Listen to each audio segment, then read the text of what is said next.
Hey, what's up, fellas? How you doing? Man, Antonelli here.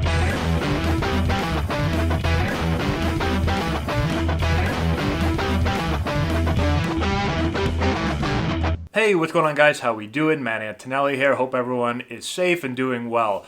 So could there be Major League Baseball in May? Well, there is a possibility. I still think it's probably not going to happen, but the MLB and the Players Association have been talking about a plan that will bring all 30 teams to the great state of Arizona to play Major League Baseball, okay? They're in discussions right now about it. We're going to go through a bunch of different questions. Jeff Passan of ESPN put out a really large article that hit a bunch of details. And so let's go through it. Let's talk about it. Let me know in the comment section below what you guys think about each of the things that we're going to kind of talk about right now. Okay, so this is what's going on as of right now. This is a quote from Passan. He said, "For weeks, top federal health officials and baseball officials have discussed the feasibility of the plan. On Saturday, top officials with the MLBPA spoke with health officials who offered the plan as the clearest way for baseball to restart, according to sources. The league and union began discussing the plan in multiple phone calls on Monday," so a couple of days ago. Okay, so here is the exact plan.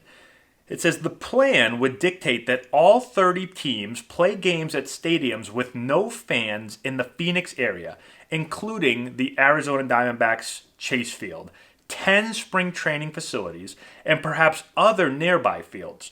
Players, coaching staffs, and other essential personnel would be sequestered at local hotels where they would live in relative isolation and travel only to and from the stadium.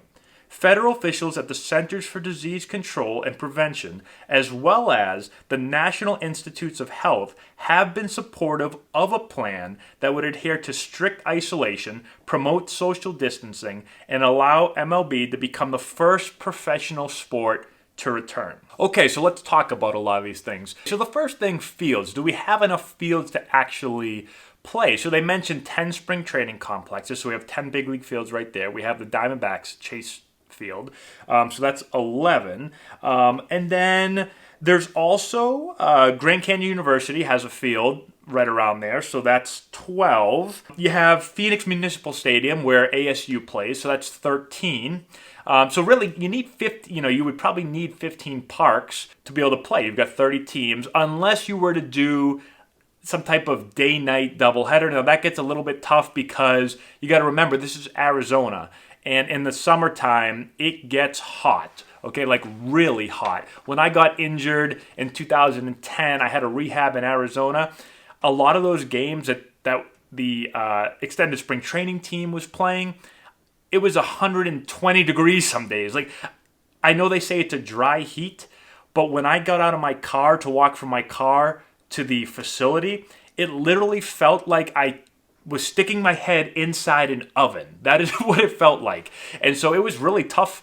We didn't do really anything during the day. It was very light stuff. We really didn't do much stuff until night. So that would be one issue with day-night type games. Now the other thing is, so you're going to house these teams, at these facilities. It's going to be like their main facilities. But if you only have, let's say, 13 of them, what happens to the other teams? Like the teams that have spring training complexes in Florida, right? They've now got to come over to Arizona. And so what clubhouse do they use? I guess they could use the visiting clubhouse to those home teams that have their spring training complexes in Arizona. It's not going to be as nice. It's going to be, the home teams that actually have spring training in Arizona. That might be a little bit of an advantage. Do the Diamondbacks get to actually stay at their home stadium and use that? That's a pretty big advantage compared to some of the other teams. So that'll be interesting how they kind of figure out what to do with those other teams. What fields are their fields? What clubhouses are their clubhouses? Now another thing is, how quickly could we get games up and going? Right? Spring training, we talked about this in another video. Spring training is typically about a month and a half or so, really to get pitchers up to speed, get pitchers' arms built up so that they can get into a game and feel safe about doing so. And so they're not going to have that much time.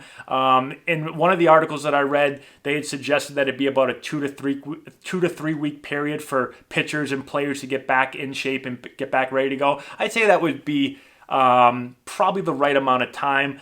Pitchers, I don't think any pitchers have just completely shut it down since they were sent home from spring training. So they had started to ramp up and they were starting to get close. And so, I would say a couple of weeks if they've been throwing. I've seen a lot of videos online, on Instagram, on Twitter of pitchers continuing to throw bullpen. So I think guys have stayed in shape. I think they've kept their arms in shape. And so I would say a few weeks and they should be ready to go in an actual major league game. Now, another issue and question that Passion brings up is who else is going to be quarantined, right? How do we decide who is and who isn't going to be allowed to be around the team? And so he says the sides also would need to determine how many people would live inside the sport's so-called bubble alongside on-field and medical personnel, as well as whether it would include front office officials, scouts, video personnel, and media. And there's probably a bunch of other people we could name also, right? So in a typical major league season, there's a lot of people around the team. And so who do we decide, okay, you're no longer going to be around the team this season. Sorry about it. Like, get out of here. These are the only people that are essential to playing major league games that we're going to keep quarantined in that bubble. Now, here's another big thing that I've been thinking about it is what if a player gets sick? So we saw in the NBA and some other sports, right? In the NBA especially, once a player had a virus, the whole sport shut down, right? So it was one player and it was like, okay, games are done. And so would that same thing happen? What if one player somehow got the virus? Would the whole league be shut down? Would that be it? And so in the article he says, while the possibility of a player or staff member testing positive for the virus exists, even in a secured setting, officials do not believe that a positive test alone would necessarily be cause to quarantine an entire team or shut down the entire season. The plan could include teams carrying significantly expanded rosters to account for the possibility of players testing positive despite the isolation, as well as to counteract the heat in Phoenix, which could grow problematic during the summer. The allure of more players potentially receiving major league salaries and service time would appeal strongly to the union. Okay, now there's a lot of other things also being discussed right now between Major League Baseball and the Players Association.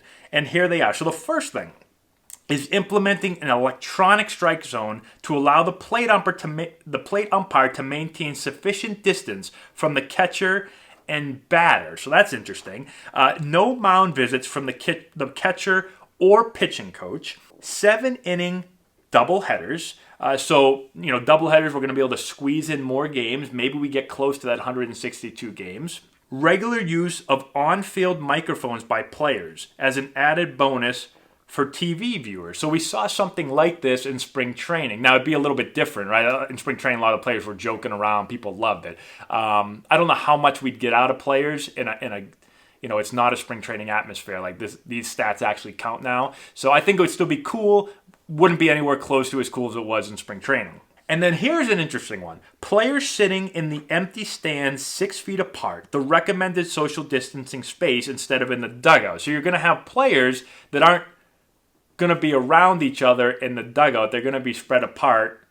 They're going to be touching the same ball on the field and they're going to be running next to each other on the field. So I don't know, but I think it's going to look kind of interesting with the entire dugout, all, a bunch of chairs apart in the stands. But those are things that are being discussed right now. Okay, so now what are some hurdles that the league has to get over to get this done?